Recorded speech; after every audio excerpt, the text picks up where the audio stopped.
कल चीन को बड़ा झटका देने की तैयारी में है एप्पल। चीन के बाहर प्रोडक्शन पर फोकस अब एप्पल करेगा। भारत और दूसरे साउथ ईस्ट एशिया के जो देश हैं उन पर एप्पल की नजर बनी हुई है। कई दूसरी बड़ी कंपनियों का भी चीन से निकलने का प्लान है और ये झटके, इस तरह के झटके बीते 2 से 3 साल में ज्यादा प्रतिशत में चीन को देखने को मिले।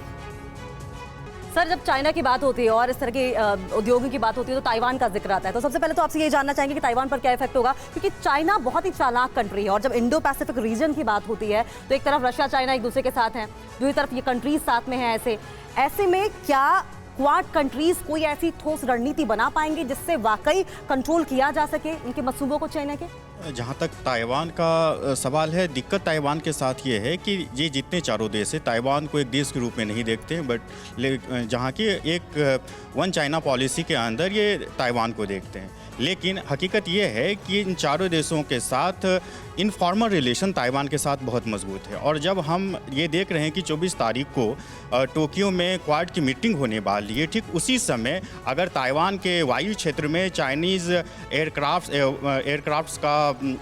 एयरफोर्स एयरक्राफ्ट का अगर वहाँ पर उल्लंघन होता है तो ये दर्शाता है कि कहीं ना कहीं चीन इस बात की तरफ इंगित करने की कोशिश कर रहा है कि देखिए, क्वाड का आप जिस तरह से जिस चीज़ के लिए भी औपचारिक रूप से वहाँ पर मिल रहे हो, हकीकत ये है कि ताइवान चीन का एक क्वेश्चन सर, इन्वेस्टमेंट के पॉइंट ऑफ व्यू से जब सीईओ से मुलाकात करेंगे प्रधानमंत्री मोदी, और सिर्फ एप्पल के प्रोडक्शन की बात नहीं हो रही है, बाकी ऐसी बड़ी कंपनीज हैं जो चीन से विड्रॉ कर रही हैं, ऐसे में भारत के लिए ये कितनी बड़ी opportunity, not just for Apple क्योंकि उसके लिए तो ऑलरेडी बातचीत हो ही रही है, लेकिन बाकी भी बड़ी कंपनीज अगर भारत की तरफ आती हैं, सीईओज आते हैं, तो भारत में इन्वेस्टमेंट के लिहाज से कितनी इंपॉर्टेंट ये बातचीत होगी? जापान और भारत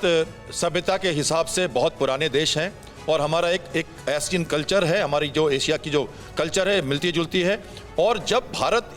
एक अच्छा सामरिक देश बनता जा रहा है और आज विश्व में इसकी पकड़ भी दिख रही है, तो जब चाइना से विड्रॉल होगा तो ये बिल्कुल स्वाभाविक है कि चाइनीज जो विड्रॉल होंगी वो हमारे ऊपर आएंगी, चाहे ऑस्ट्रेलिया में हो या इंडिया में हो। ये देश, ऑस्ट्रेलिया और इंडिया, ये सब देश अभी ज़्यादा उभर कर आ रहे हैं क्योंकि इनकी न्यूट्रलिटी को देखा जा रहा है। इनकी जोग्राफिकल लोकेशन भी इतनी महत्वपूर्ण है कि इसके कारण इनको एक सामरिक दृष्टि से इसका एक अच्छा सहयोग बन रहा है। और दूसरी बात मैं करूं अगर सभ्यता की, तो पिछली बार जब